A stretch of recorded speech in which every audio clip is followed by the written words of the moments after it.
Peace and love to all the kings and queens. It's your girl, Melanie Charles, aka DFlower, and you are listening to and watching the Make Jazz Chill Again podcast.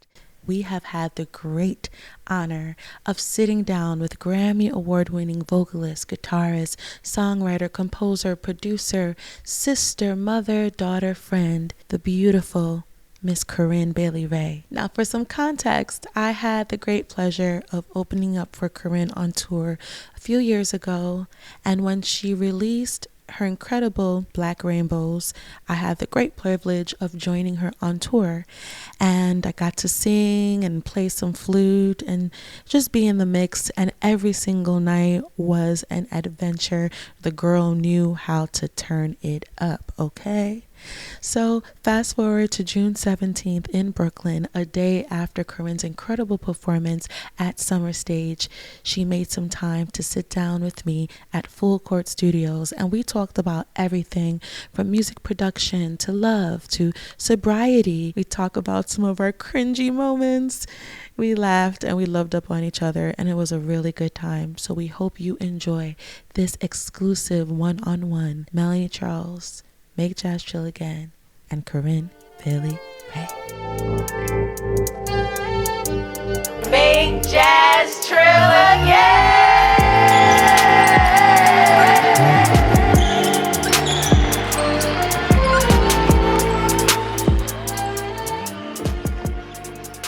Peace and love, y'all. It's your girl, Melanie Charles, aka DFlower, and you are tuning into the Make Jazz Trill Again podcast. This is a very special one because I am joined by a very special guest. All of our guests are special. Don't feel bad now if you're watching this and you was on the show. But we are here with what's now a good friend of mine, Corinne Bailey Rae. Thank you. Thanks for having me. Thank you for making time on your busy schedule, because just last night you had an amazing show. I was there. The crowd was bumping. How do you feel after such an amazing night?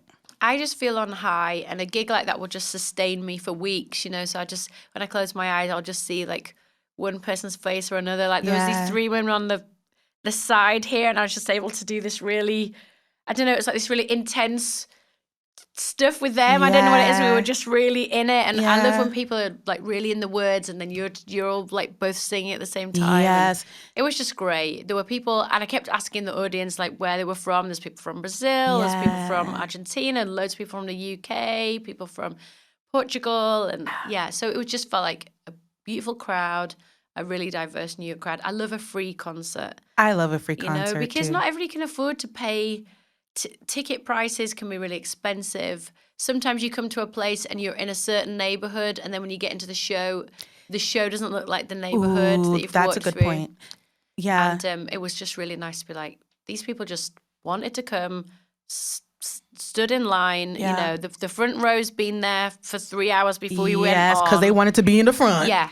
So you just really get that good, energy of like, the people who were there really want to be there, and I wanted to be there too. That was SummerStage, by the way, because we didn't say that it was at SummerStage, that free show. And I'm happy that you mentioned about how everyone should have access, because that's one of the core values of Make Jazz Trill Again. Like, we're really over the idea of like, if you have money, if you are of a certain class, you get to experience the best of the music. No, everyone should have access to this. So I'm really happy that you mentioned that piece. Another thing though, so I was very lucky to tour with you for a couple of months. We were very lucky to tour with you. It was a highlight of my life, seriously, thus far. I mean, everyone's a fan. I've been a fan. My mom, my brother, like your music has been the soundtrack of our lives. And I think a lot of people share that experience. Like, every time I talk to people, everyone remembers when your first album came out, and like, you've just always like been there in a way. And I'm in awe at your capacity to engage and give everyone so much love and care and attention, from your team to the fans. Where do you find that capacity? I just find that I get so much from other people, so it doesn't feel like I'm giving out. It just feels like a really beautiful connection, So we had some people came to sound check yesterday, and then I got to meet them, and just hearing everybody's stories. You know, one couple were saying, we used to work at Starbucks, and when your first album came out, their Starbucks like stocked the copies. They used to sell albums. Yes, I remember CDs. that. Mm-hmm. So I was thinking, oh man, I really remember that. And then so that took me back, and then we're able to just sit and talk about, I don't know, 2006 for a while. 2006. But I love seeing other people's love. So I love seeing couples. You know, these two women have been together like, I don't know, 25 years or something. Just seeing people's love makes me really happy. There was a family who came, they were with their children. I'm not sure their children knew me. They were really young, but the parents did. And Corinne, the children know you because you viral on the TikTok, okay? Yeah. That's the thing. You've always been so relevant. But now that I know you, I know that you're not chasing that. What I understand of you is that you've always just like musically spoken your truth. And like where you are is what we hear. Would you say that that's true? It really is true. And I think, you know, I used to or have historically felt really sort of hard on myself and thinking, oh, I've only had like this volume of music in this amount of time. But there's been so many different reasons for that. But one of the main ones is that I really just want it to be real. I want it to be true. So I really want to connect with the songs. So there has been times when I've kind of got caught up in other people's excitement or label excitement of like, you've got to work with this person, they're so hot right now. Yes. Or you end up in these rooms with people and you end up making stuff and then other people are really excited about it and I sort of think, it doesn't sound like me. Like sometimes I just think it doesn't sound like me. Okay. And I just think as much as this person will want me to put it out, you know, they're sitting in this big chair, this label now. In 2 years' time, it's going to be someone else. Ooh. I'm the one who has to be on stage and sing these songs. So my songs, I have to really mean them. Like every line has to be true. Every line has to be deep for me because I am, you know, laying on a tour bus, getting up at 6 a.m, going into a hotel, like getting ready in a weird bathroom, like doing all these things because I want to be in front of people and play the music so that at the end of the day, the music has to be right and that it has to work. So, yeah, I think making the music true for what I want is really important. And I think, you know, I love producing and that probably makes it take quite a lot more time than it could take with a different kind of artist. But I really enjoy it. Like, I enjoy the process of fixing the puzzle, making the jigsaw work. Who's the guitarist? What's the drums? Yes. Try this. That didn't work. Try something else. Yes, it worked. Could the whole thing be in a different key? Do I need to start again? Like all of those questions. I mean, I in my mind, I consider you a true jazz girl because you are so involved in the music. Like I've done, you know, gigs with like pop stars where they just like show up at the final moment. They do the run through, and they're out, which is fine. Yeah. But you are super hands-on musically and creatively and production-wise, and it shows. Like, do you ever get tired of singing your hits like a star or Put Your Records? I never get tired of singing those songs. I mean, with Put Your Records On, it's such a hard song to sing, and I think because I'm not a trained songwriter, I didn't go to music school or I didn't really know how to write songs. So I just wrote that song like, just sort of coming out. Okay. And it's really hard to sing. There's hardly anywhere we can breathe in that song. It's really all over the place in my range. So it's a real challenge for me to sing that song. So I'm always just trying to do my best, like hit all the notes, get all the words out, like engage. I want to play my tambourine. And and because I am involved in the music, so I'm always thinking, right, well, there's cowbell on the track. The drummer can't play the cowbell, so I need to get someone to do this. And there's horns. How am I going to get these stabs? Yeah. Like, I really like the production of that song. Yeah. And I worked together with Steve Chrysanthou, who I wrote the song with John Beck and Steve Chrysanthou. And we made the record in in a basement studio, like maybe a little bit bigger than this room, but not that much bigger. And his wife had an art shop upstairs where she would draw sort of lions and tigers, realistic drawings. Oh, beautiful. She did really beautiful work. And but yeah, I remember like the construction of it from scratch. I remember, trying to get my guitar part. But I loved that. Like I love arranging music when I was in my band. I really loved the layering of what could this guitar do? Yes. With this bass, what could the BVs do? What could that to me is so interesting. So I think with Put Your Records On, I never get tired of it because I'm just trying to get it right and never getting it right. Like I'm never happy with how we do it. So I'm always just like, that's trying the to work beauty it. of it. Like I think with true heartfelt music, it's a constant journey, and the song is constantly informing us how we should engage with it too. And the different lines mean different things in different places, or you see a person's face and you're, oh yeah, I've never sort of, So the audience makes the song. Yes. The audience is different every night, so the song's different every night. Yeah. And I think you never get tired of that. I think if you're using like a backing track, if you've got dance routines, if you know like, by the time I get to the second chorus, I need to be standing under this light because this wind machine's going to blow.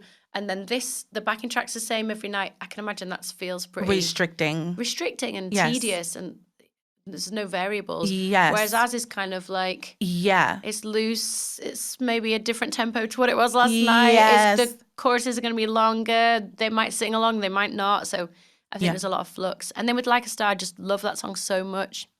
I'm always just in it. It brings back so many memories for me of when I wrote it and my circumstances at the time, and I really love the harmony. And again, with my instrument, I'm just trying to like play my guitar as well as I can and improve on that. And so I just always want to do better. That's the main focus for me. You mentioned like what was going on at that time, and I'm so glad that you gave me permission to open this conversation up.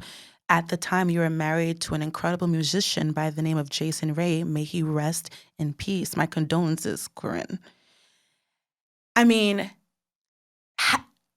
how can you listen to that music and feel like joy and happiness when you must think of him often when you sing that music or listen to it? How do you cope with that grief? Yeah, it's so sort of ever present, and I think with that song, I don't know, I feel like in our relationship, because I wrote the song before we got married, and I was living, I think I was in a student house with my two best friends. And then I think maybe in the summer they went home, or maybe our rent ran out or something. So I was briefly living with him. So we weren't officially living together, but we kind of were. And he also was living with his friends. So it was like a shared house. Cute. And I remember he went to a gig, he played saxophone, and he's like, do you want to come? And I said, oh no, I'm just going to stay in tonight. And normally I would go. I don't know why I didn't go, because I was always just at all the shows. I stayed with my guitar, and I was just learning these more sort of jazz chords, and I was trying stuff out. And I remember just getting this line, or these lines. And I remember sort of where I was in what building when the song was going through. And I remember thinking like, oh, I love this song. It feels really special. And the song has been so special for me. And, you know, I wrote the song when I was still in my band, but it was the song I was able to take round to different producers when I was trying to get my demos together that became my first record. And I always felt like, oh, I've got this song came to me. The songs give me a lot of confidence, because whenever I feel like, oh, I don't really know what I'm doing and I don't know if these are good, or I always think, well, this song came through, and this, you know, it's like you just have to make yourself in the space for waiting. Yes. But yeah, I think that song makes me really happy, because it makes me think of a really early time in our relationship where everything was really sort of positive and romantic. You know, we got married really young. Yes. I think we got married in 2001, so I will have been, you know, 22, just turned 22, and he was like 24. So we were the first people in our sort of peer group to get married, and it was an unusual move. And I guess he had come from quite a religious background, and I had come from a sort of church background. So I guess so it was like the right thing to do. Yeah, it was sort of more fit in with that culture, I guess. But yeah, when I think of it, and also it speaks to, I guess, the intimacy that you can have with someone when you know them really well. You know, I find it really hard to say things that will cause discomfort in my friendships. You know, I'm not the friend who's a good challenger, who's like, hey, that thing you said really bothered me. Right. Like, I can't do that. Or people I work with, you know, I'm you're not so able to sweet, say. Corinne. Oh my God, you're the sweetest person. But I That's really why. wish I could be a bit more like, I love you, and you know, like this. I find it really hard to say that stuff, and it gets me in a bit of bother. But in this love relationship, you know, this romantic relationship, it was almost like I could never keep it in. So I would say the things that bothered me, and I would be comfortable with that. You know, I wonder why it is I don't argue like this with anyone. Yes, but you. That's a really thing that I've noticed I feel like I can only do in my most sort of intimate relationships. You know, it's like you trust a person, you know they're still going to like you after you say it. Yes. And you've Safe got to say space. it because you kind of want the whole thing to work. So Yes. I remember really a lot about that marriage. So I think when I'm playing it, I'm sort of thinking about the good times. Yeah. And then after that, we had a more sort of intermittent good and difficult time. And then obviously after that, you know, Jason died.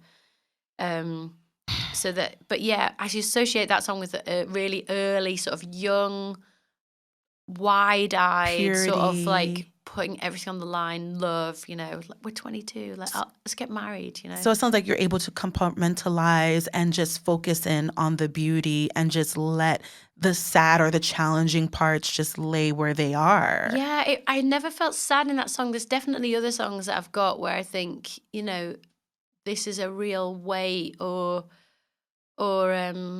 yeah, just thinking about that loss and that gap and, you know, going between sort of feeling my own sadness and then sort of feeling sadness for him, you know, being a brilliant person and a kind person, a really funny person, a very beautiful person. Yes. At 31 and just not having any more story, you know. Yeah. Being an amazing saxophone player. I mean, he was on tour with Mark Ronson and he had a really great band and just thinking like, what does the 40-year-old Jason look like? You know, what were the 50, like all those years to sort of have been missing from the story. I don't know. So I go from different, sometimes I feel really sort of celestial and connected and I'm like, you are in the universe. You are with me. We are together. Like we see each other. Yeah. And then there are other times when I just feel really sort of sad at the everyday sort of loss of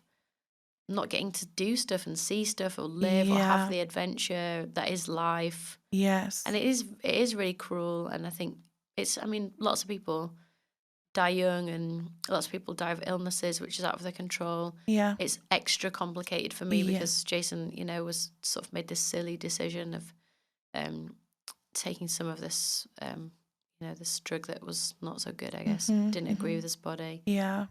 And it's also difficult because loads of my friends have had crazy nights out where like, oh, somebody gave me this and somebody gave me that and I didn't know and I woke up, you know, with a headache. Right. And so there was definitely a phase where I felt really sort of angry at, well, why did this not just end up in a story of like, oh, I'll never do that again, you know? It's just, it's really easy to die. It is and that's easy what to it die. is easy, and that's what you don't really think about, and especially with things. I mean, I am not sort of like a drugs person at all, and I think partly I'm just sort of scared. Even before this, I was sort of scared of that world. You don't even drink. You barely drink. Yeah. I mean, I guess I'm trying to be myself, so I find like I don't mind having like 2 margaritas. But I don't know. I always feel like with drinking, there's a point where I feel like I'm acting larger than life, and I feel like I'm taking up all the space. And I don't want to be that person. I'm really conscious of being that person, so... Yeah, I just feel like I'm being an asshole, and then it's like, but I can't. You could never be an asshole. There's not an asshole bone in you. So, but yeah, it's easy. Yeah, people like to try things out, and that is their own business. But there's some things that you can try out, and that'll be the last thing you ever do, you know. And that was really a really sad situation in this case, you know. It's just was so careful in general, you know. Mm-hmm. But I think once you have been drinking, you are much less careful, you know. We're in a time now where a lot of people are going sober. Like there's a lot of there's a movement of that, and like mocktails and like bars that only serve, you know, non-alcoholic cute concoctions. And I'm happy that as a society we're getting a little bit more aware of like, you know, these things that we take so leisurely. It adds up. It builds up in our life. Yeah. I'm happy for you that you were able to find that type of love so young. A lot of people live their whole lives and they never find that. Yeah. And then you ain't found love again. Like, it's so lucky. What's your magic touch? The girls need to know. It's so lucky. And I remember that thinking, you know, I remember really soon after Jason died, because I was 29, I sort of had run on ahead, so I thought, oh, well, okay, so I'll never be able to have kids. I'll never meet anyone. And I thought, how will I ever meet anyone because how will I be able to explain who I am? Because there's this huge part of me missing now and missing him, and thought, it'll take me so long to get to know someone that by the time I do, I won't be able to, I'll be too old to have kids. And so I feel incredibly lucky to have, fallen in love with a friend. That I think that's quite rare. Well, I mean, it's not rare, but it's just weird when a relationship goes from, you sort of understand what it is, and then it's like, it just starts to kind of turn into something else. That's fun. It's fun, and it's kind of amazing to see it happening. And that just gave me so much hope, because it sort of started to happen. And obviously you grieve a long time when you lose a partner. But just to have this like glimmer of possibility and hope was so big for me, just thinking, is it possible that this could happen, like this with this person? And so I feel really lucky. God really loves you, because Steve is an incredible musician. He collaborates with you, and he really reveres you. You're like his goddess. And I work with my partner a lot musically, and I know nowadays the new wave of arts and creation and social media, like there's a lot of couples do business together. So do you have any pointers for anyone listening that works with their partner, how to do it the right way?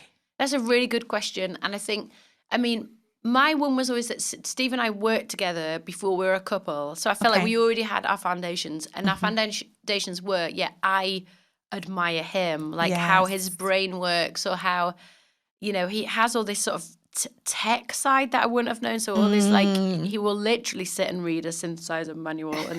But it's like he's doing it because it means he can make all this creative work. And our studio is like a mad scientist workshop with all these crazy wires and lights and oscillators and things that he's brought back in a suitcase from Japan, or like springs that do this. But I love it, and I love what it does in the music. I love what all these variables can do.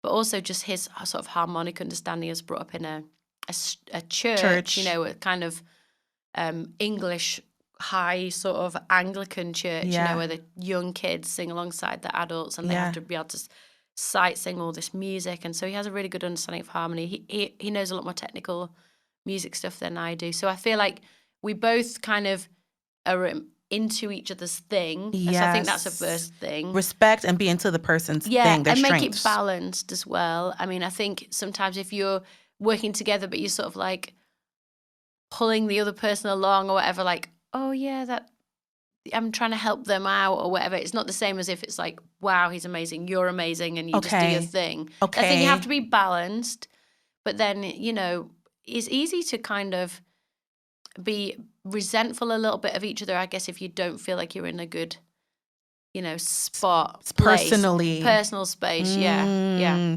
So there's a lot of individual work, even though you're collaborating with your partner. Make sure that you nurture yourself and your confidence and your craft. And then kind of let them be free as well, because they might end up in a room with someone and with an opportunity that you don't have. So you've got to just, I don't know. And that is a difficult part. That's hard. Like Steve and I work together right now, but, we have to make space for each other of being able to say, you might be doing this and I might be doing that. And, I guess be respectful, be sensitive. If you... Yeah. And then the other thing is just like recognize the difficulty of it. It's like when things are going well, that can honor that can feed into everything. Yes. And if things are going to be difficult, if you're an impasse in the studio that, they just did something you didn't like. Yes. Or they just criticize something you do. It's like you're not going to be able to necessarily uncouple from that at the dinner table.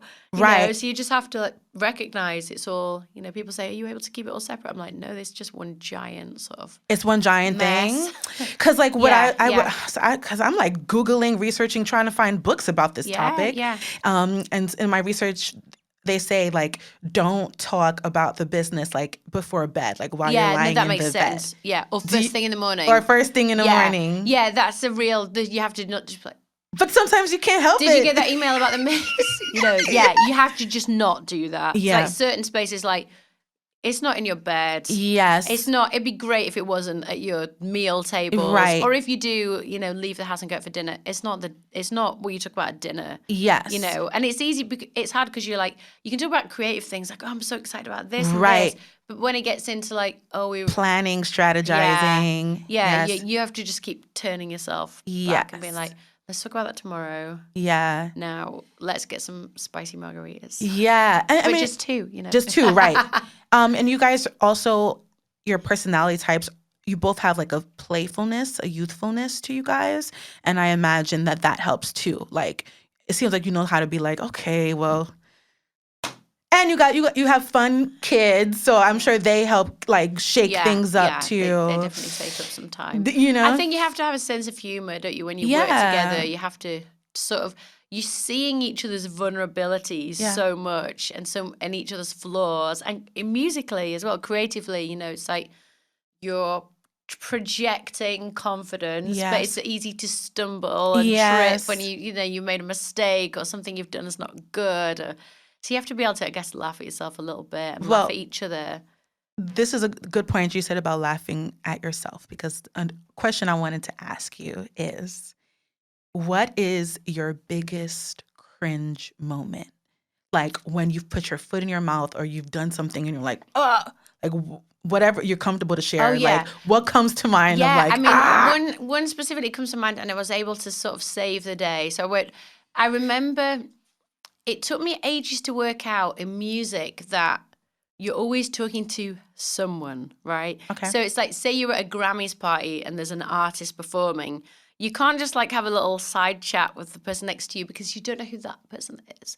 That person might be the artist manager. Yes. They might be the artist. There's always, everyone in the room is connected to the artist in some way. Of course, you don't think that. You just think you're at a party. Yeah. So I remember one particular artist performing, and they had left a group, and they were singing a song, and the song was really sort of romantic, and it sounded like it could be in a movie or maybe even like a children's sort of cartoon. Okay. So I had said to a total stranger, which of course I would never do now, I said to them, this is so like Disney, because they'd come out of quite a tough band. And I saw on this person's face a reaction, and I suddenly realized this person is connected to this artist, but thank goodness this is how they took it. Do you know what? It is Disney. We should call Disney. And I was like, oh my gosh, I'm so glad that is the way that they took this comment. And I just thought, don't say dumb things. Like, just don't say anything to anyone, because everyone in the room is connected. That is such a good just don't say anything. Like, don't say nothing. Wait until you get home. Yes. Then talk to your friend about how you couldn't believe this kind of really a small-she song was coming out of this tough person leaving a hip-hop band or whatever. That's a great tip. And we have a lot of musicians and artists that listen. Yeah, so note to us artists, just don't say nothing. Yeah, you think you're being funny. But it's not the place. Yeah. Well, you're better than me, because I put my foot in my mouth a lot backstage at your show last night. I'm always putting my foot in my mouth. So, okay. I want to shift gears a bit and talk about culture, race, politics, because Black Rainbows is super drenched in Black history and culture. But before we talk about that, a lot of the stories are around things that happened here in the States. I think that you have a lot of Black female fans, and I'm sure they wonder like has there been a conversation coming up in the UK surrounding race? Like, is that a thing that is talked about or was talked about? Like, what is the conversation?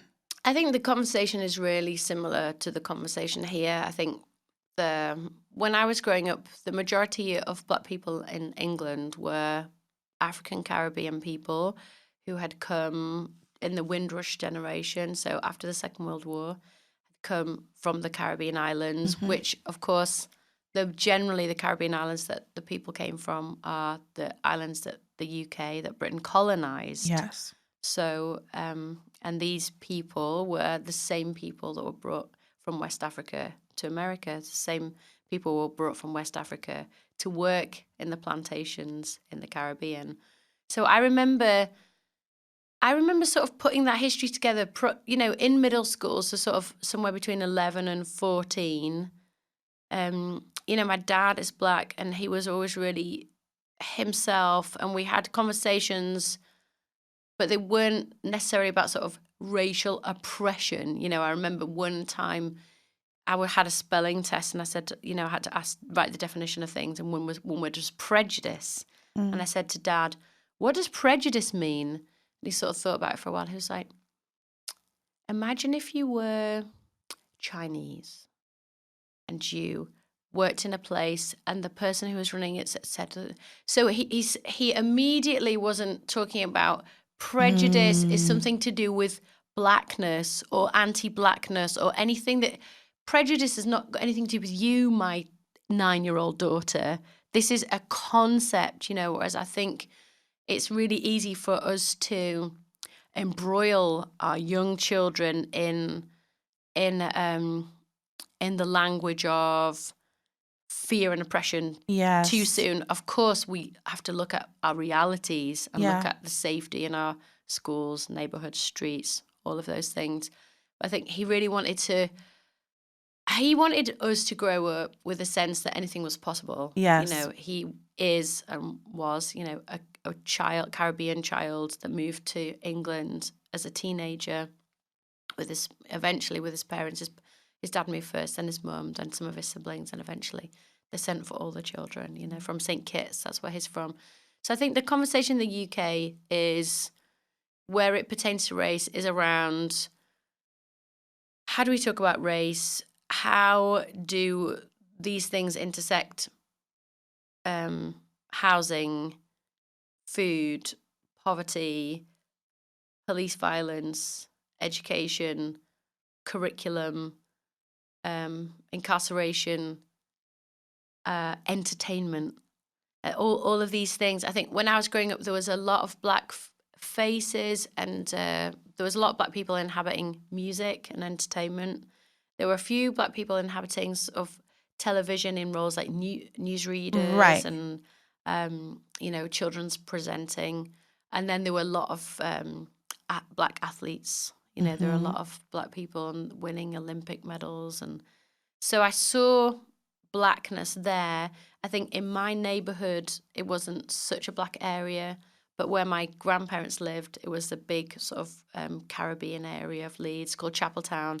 So I was always able to sort of be in this space where the grocer was Black, the shopkeepers were Black, the bus drivers were Black, the families were Black, the So you were surrounded by that. You were able to have that, both, the mix of both. Yeah, exactly. And I think that's it's further complicated by being multi-ethnic or biracial or having dual heritage or whatever is the term, because I think these terms are always changing. But that thing of being sort of in two worlds where, our neighborhood was a sort of white area and a Jewish area, and we grew up around the bagels and the synagogue and Sukkot vans at our school, and our area was really friendly and it had people from different parts of the world, but it was a mostly white area. And then the area where my grandparents lived was mostly a Black area. And then our school, there were Black and Asian children, and Asian in England is mostly, people from India, Bangladesh, Pakistan. So that was the kind of school I grew up in. It was a multi-ethnic school, but it was a majority white school. We didn't have any Black teachers. So was there like Black History Month? There wasn't Black History Month when I was growing up. But no. when I went to London with you, last year, months ago, it was Black History Month in October. Yes. So that's like a newer thing. It's a newer thing, and I think there's been loads of, I guess, Black people just doing that work. So there was a big Black arts movement in the 60s and 70s with Black artists. There's obviously lots of people in music, lots of people in visual art, filmmakers, and Steve McQueen's and people who are really drawing the conversation, making the conversation. The UK is different from here because class is such a big signifier in the UK. So I think in the UK right now, the Black population is African Caribbeans and also people of African descent. Yeah. So Nigerians and Ethiopians and Senegalese, Yeah. and obviously African diaspora is so broad It's and so so vast. wide. Yes. So, and then if you go to London, London is just so multi-ethnic. Yes. But yeah, I think the conversation is different from here. Yes. I think the history is different because I think although there was obviously enslavement of West African people to the British colonies, when the black populations arrived en masse in the UK, it was already the 40s and 50s and 60s. You know, people arrived in smart suits and their hats and their gloves, you know, sort of upper working class and lower middle class families from the Caribbean to settle in the neighborhoods. And there was a lot of mixing between white families and black families. You know, there's lots and lots of multi-ethnic people in England. You know, mine was maybe the second wave of people who had a black and white parent. Yes. Yeah. I mean, the conversation about the biracial idea or being is actually it's a hot topic here in the States. Yeah. Like, I don't know if you followed like the Drake thing and like Kendrick Lamar and just like how black are you? It's a big, yeah. And it's very interesting to hear that you had both experiences coming up. But I think artistically, people always looked at you as just a human being. Like, not a black artist, not a biracial artist, just Corinne Bailey Rae. Right. So then now with Black Rainbows, you're like going even deeper, I feel like, and hitting a nerve sometimes with certain fans or like I remember us performing that music in certain towns or cities where it's all white people and them being like, this is not what I expected. Like, what made you feel like, okay, now's the time to go there? I think with Black Rainbows, I think first of all, it's definitely not me sitting down saying, right now I'm going to talk about Black history and be a Black history expert. It's definitely not that. I always kept it really personal. It's my engagement with this building, the Stony Island Arts Bank in Chicago. It's me as a Black woman who's also a Black and white woman who's also a multi-ethnic, with my white mother and my Black father, whatever the labels change. Labels change through time, but also labels change in different countries. Yes. So I have friends who have the same ethnic makeup as me who are identified as Black when they're in America. When they're in England, they're seen as mixed race. Okay. If you were born in, apartheid South Africa, you would be coloured. And you wouldn't be allowed to associate with any of your Black family or any of your white family. You would be in this new made-up sort of race. So I think, I'm really aware of the way that the labels change and they're historic and they're political. I understand that. Yes. So I always thought with Black Rainbows, this is not me turning up in a space and saying, oh, here's my education in Black history, especially here's my education in African American history in African America. That's not the story of the record, but it is me in this building, opening these drawers, seeing these objects, reading these books, looking at these photographs, and it's as it's coming in through the thing that is me. And I think I looked at Black stories, I looked particularly at Black women's stories, I looked particularly at Black children's stories because that's what I was drawn to. When I see what I believe to be a little statue of a little Black child, a boy sitting on a potty, and then when I lift up the top half and the potty stays behind and I realize this is an ashtray and that this boy has his mouth open in a gape and that the cigarettes were to be put into the mouth of this child, I pause. I'm relating to this as a person, as a mother, as a human. As a human, I'm just like, I want to look after this baby.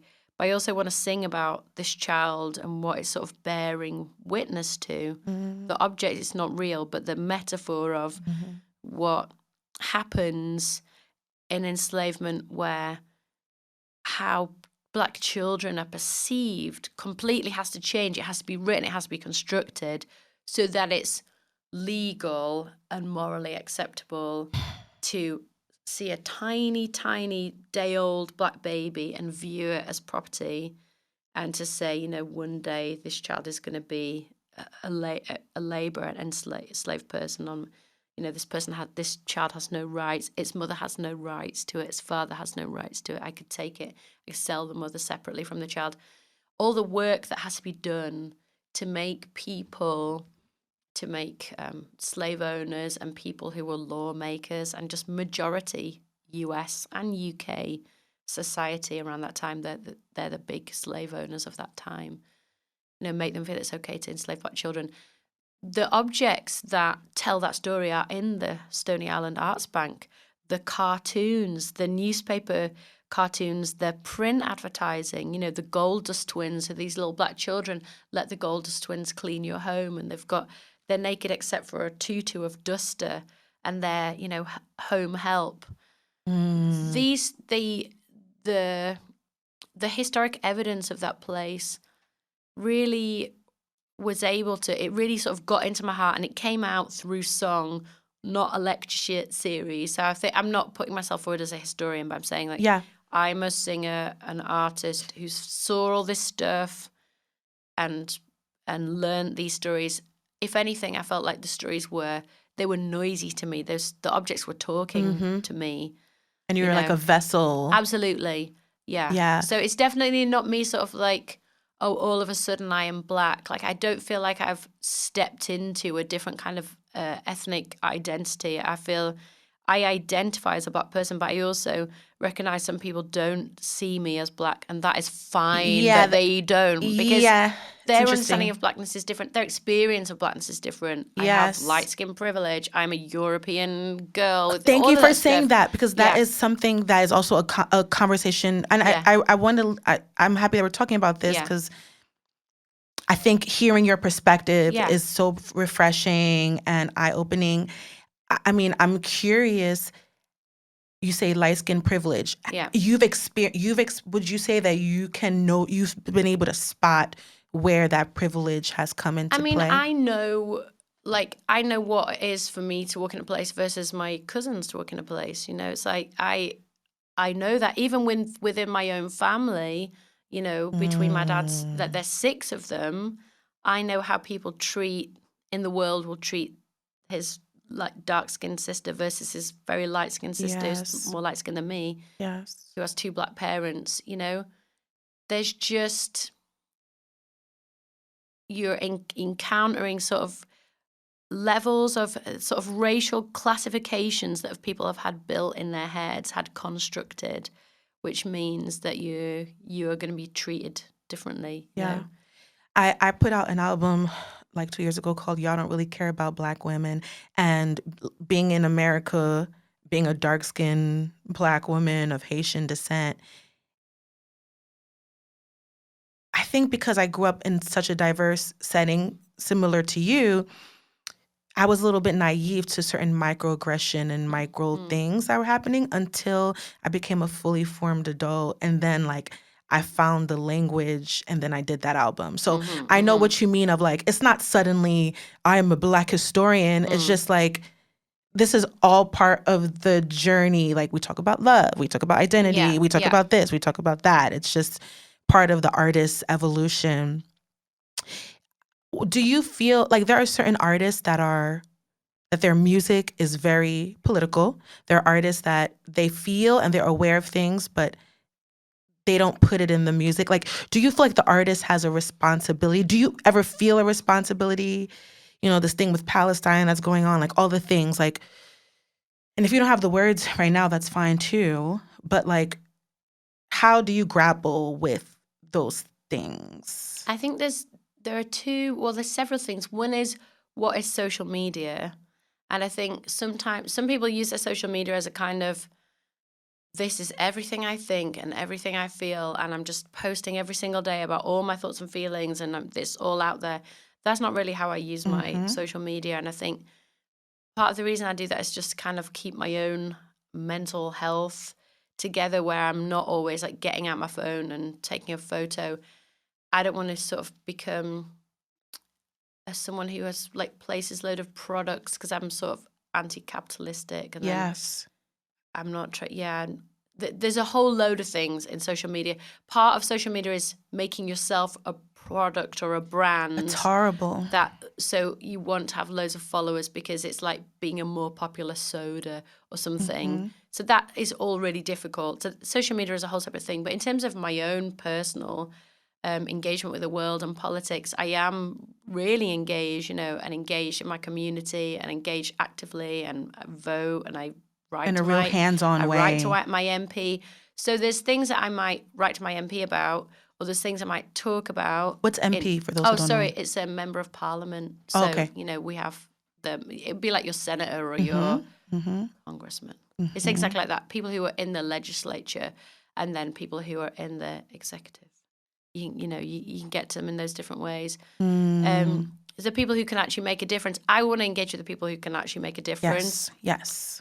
I don't necessarily want to be in someone's phone when they want to find out if I have a song to tell them what all my politics are, because I just feel like that's not the right place. It's not to say no one should do that. Some people are really engaged in their social media. They're really engaged in all their politics. Yes. I'm really engaged in politics, but it's outside. It's not even outside my artist life, but it's outside of my outside my social media. Yes. So I feel like if you listen to my songs, you can hear, and Love's on its way. When I talk about, I want to do more than just talking, want to do more than just marching, want to do more than just praying. You can hear someone who is engaged in these issues and who is deeply feeling. And of course, as a person who is anti-war, as a person who wants to see a safer and fairer world and a transformed world. And I think a more effective way for me is to do work in music, in those vibrations, in my lyrics, to send love, to bring people together in a concert. These are small things. I am not a politician. I wouldn't describe myself as an activist, but I think I am someone who is engaged and informed, but it doesn't necessarily go up on my Instagram. Yeah. Because for me, that's not the place. And I think all it brings is a lot of, if you haven't written stuff in the right way or worded it in the right way, or it's confusion. It can cause a lot of, it can be divisive. I think it's always easier to get in the room with people. Thank you for sharing that perspective, because I think a lot of artists are currently grappling with that, of how do we engage? How do we show that we care?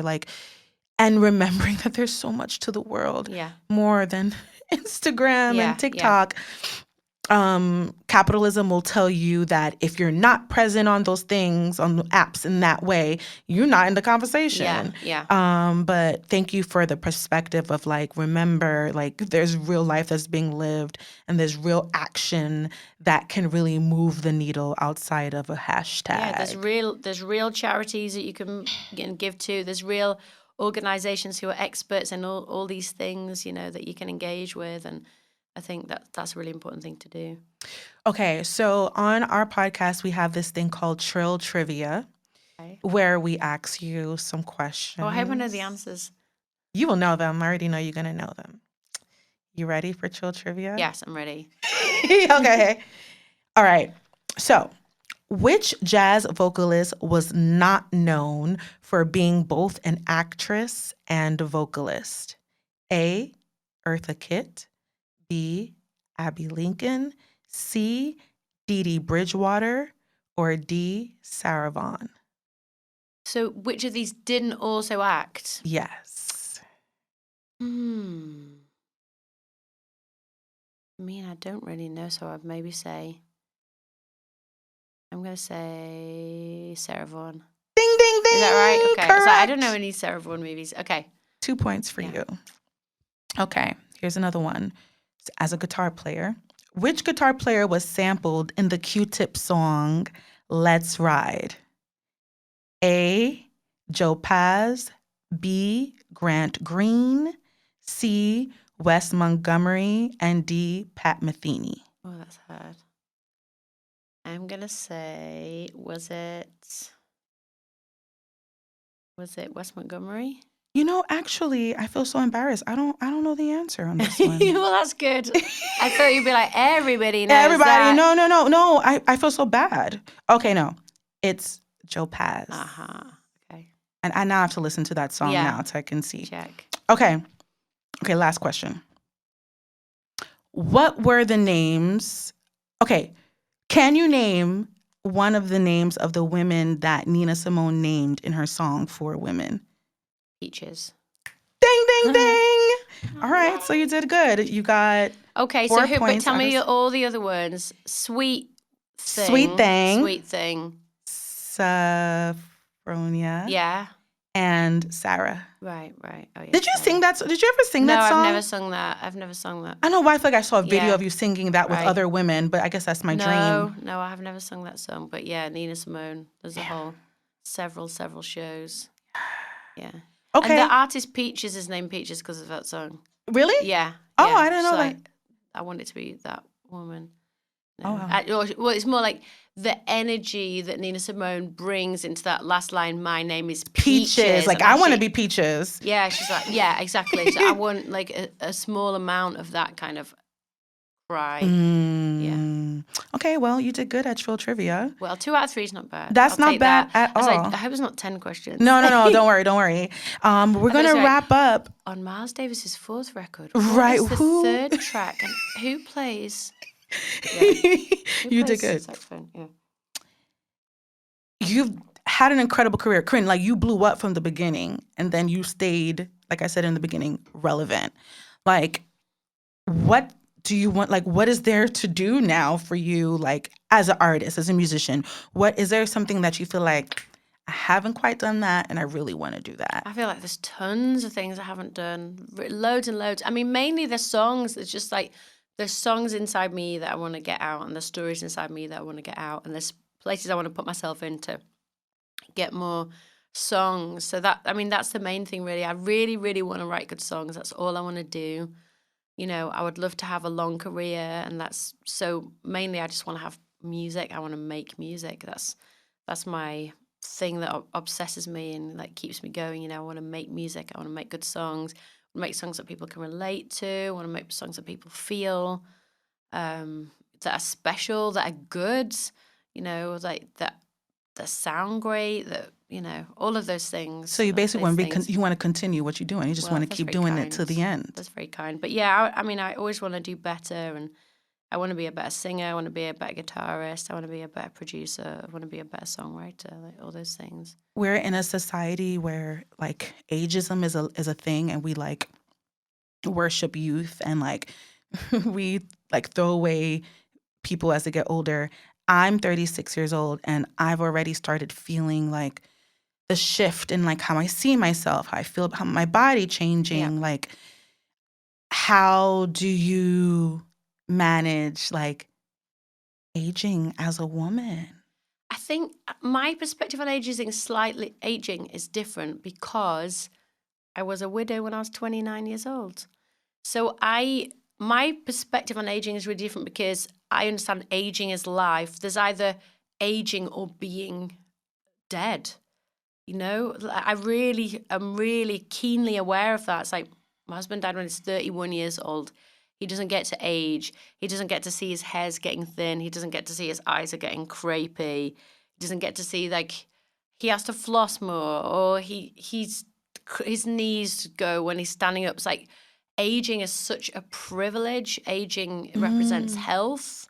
You know, it's like you're healthy enough to be in your 40s or 50s or 70s or 80s. You know, it's just a real aging is life. And I feel it's really political. The biggest thing for me on aging is that I think if we tell young people, like, you're an adult when you're 18 and your life is kind of over when you're 29, are we giving them 11 years to do live? Everything? Yeah. We're giving them 11 years to say, you've got to travel, you've got to get educated, you've got to find your partner, you've got to find a great career, and you've got to find a house, and you've got to, and, you know, maybe think about having children. In 11 years, we're telling them that, and then we're wondering why these young people are so anxious and so depressed. stressed and they've got this internship, but it hasn't turned into the right job. And then they've got this house, but the payments are so big. And they're on Instagram and they're seeing other people their age that have got a bigger house or a better car or they're, you know, all this crazy Botox that kids are getting. Yes. You know, like they can't show a single sign of it because the sign of aging is a sign that they are losing at life. Yeah. Instead of it being the opposite, we should look like a craggy, wizened, like woman and say, look how much life this person got, you know? So I think it's tied with like youth fetishism, fear of death, which of course is a big one, and capitalism as well. Like keep it shiny to sell the currency stuff, of youth. to sell the stuff, because the youth sells the perfume, the youth sells, the music. The 17-year-old model that's wearing the immaculate, you know, like $90,000 outfit that's not being sold to a 17-year-old, you know. It's being sold to a woman in her 40s who's going to look at it and feel like, I wish I had that skin. I wish I had that hair, but I can still buy that jacket, you know.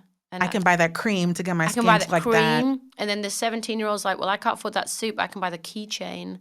Yes. I could buy the purse.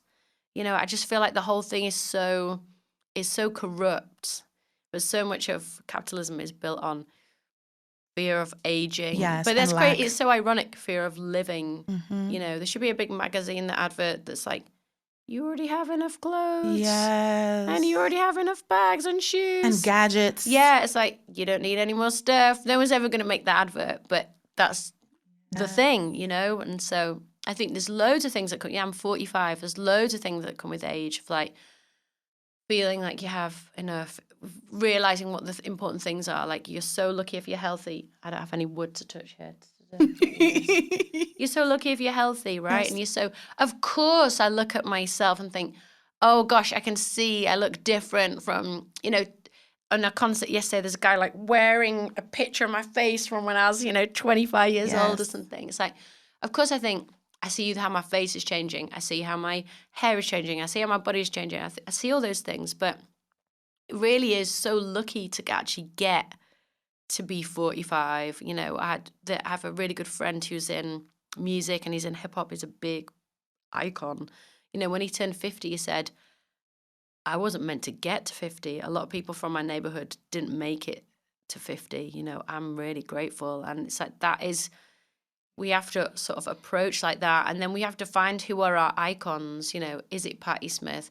Is it a long-lived woman? Is it, Yoko Ono?